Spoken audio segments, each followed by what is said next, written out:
Let's start off by talking about celebrities. Who is your favorite celebrity? My favorite is an actor called Shah Rukh Khan. He works in the Hindi film industry. He's been making movies since I was 3 years old, and I am slightly obsessed with him. Would you like to be a celebrity? It would depend. I'm somebody that likes my privacy and anonymity quite a bit. So I wouldn't want to be so famous that I wasn't able to do the things that I like to do, normal, everyday things. But I would like to be so good in my field that I build a reputation for myself. Are there any celebrities that you do not like? There's quite a few. Can I say Donald Trump? I mean, there are certain things about him that I can respect, but overall, I would not find him likable in any way. He's a bad representation, I guess, for Americans, or worst president, I think, American president. Now let's talk about fashion. What is your favorite item of clothing? Jeans. I'm a jeans light wash or mid to light wash denim jeans kind of girl. It's something that you can wear in the day. It's something you can wear at night. It can be chic. It can be casual. It's you don't have to think about it. It's just easy. Are there any traditional clothes in your country? Yes. India.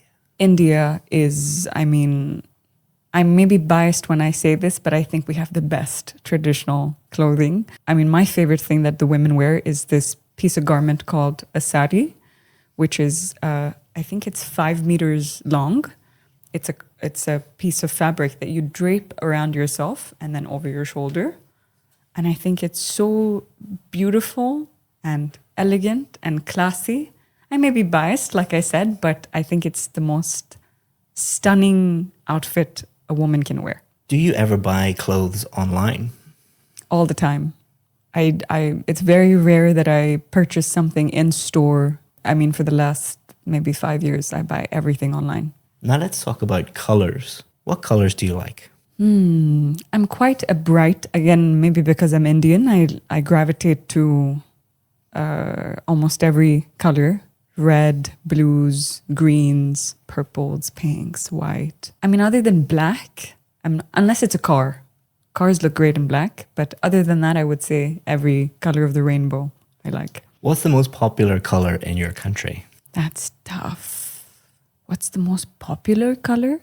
I guess it depends on the season. It depends on the event. If we're talking about weddings, it's usually red.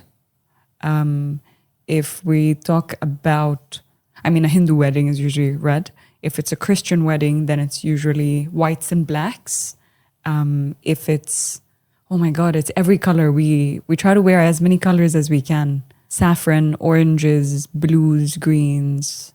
It depends on the occasion. It depends on, I wouldn't say there's one color that is supreme amongst the others. Do colors affect your mood? I think so. I think they do. I guess when I'm feeling gloomy and I put on a dark color, perhaps subconsciously to reflect my internal gloominess, it makes me feel probably more gloomy. But if I force myself to wear something bright when I'm not feeling so good, I think I'm able to absorb some of the energy of that color and feel perhaps a little better. Food that I learned to prepare, I'm pescatarian, so I don't eat meat, but I love food, and I have a gluten intolerance, so I can't eat a lot of the Indian food. So this is a little recipe that I learned how to make, which is basically paneer. We call it cottage cheese in English. It's like a spiced tomato base with cottage cheese, with paratha, roti, but it's made out of ragi flour, which is gluten-free and super rich in calcium and very good for people with diabetes, although I don't have diabetes. It's very nutritious, basically. Together, it's the perfect meal. It keeps you full. I love being healthy. I try to be as healthy as I can. So, yeah, that's probably my go-to meal in the evening because I don't have to think about, I have all the ingredients. I don't have to think about how to make it. It's kind of automatic and it's delicious, which is the most important part. It's not compromising on the taste because I can't eat salmon and rice every day. I want to eat something that's more flavorful and nutritious. Sometimes when I'm feeling adventurous, I like to eat it with yogurt, either Greek yogurt or regular yogurt, and add a couple Indian spices into it and mix it up.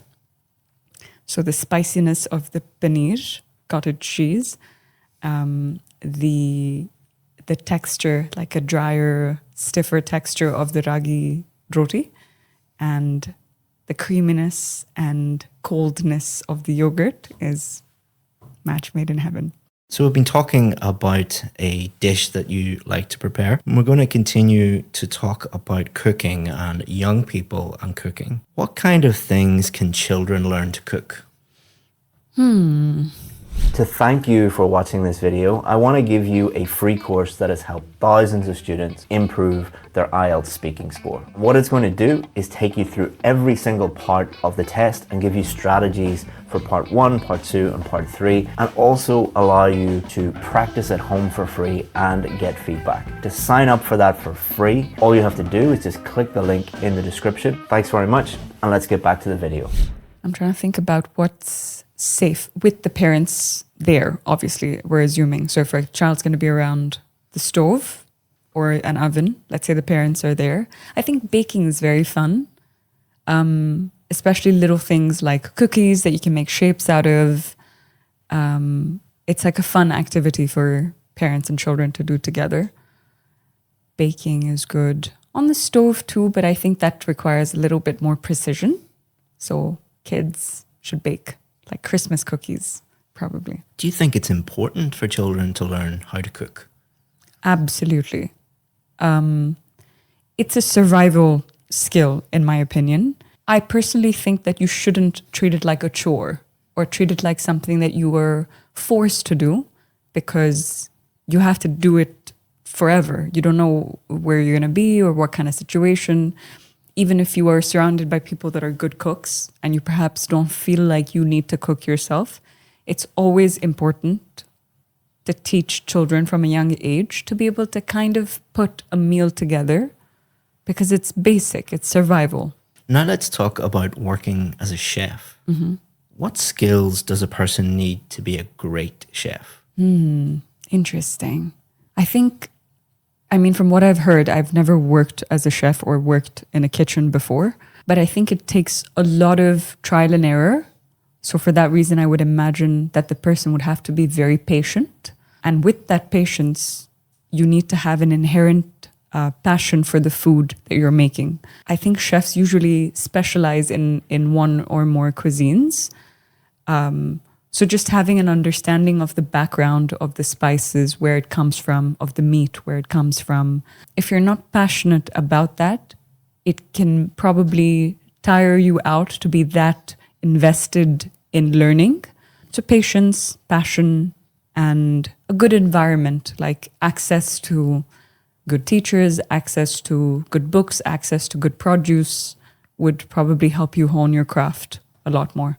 How enjoyable do you think it would be to work as a professional chef? I think that would be completely dependent on the environment that you're in.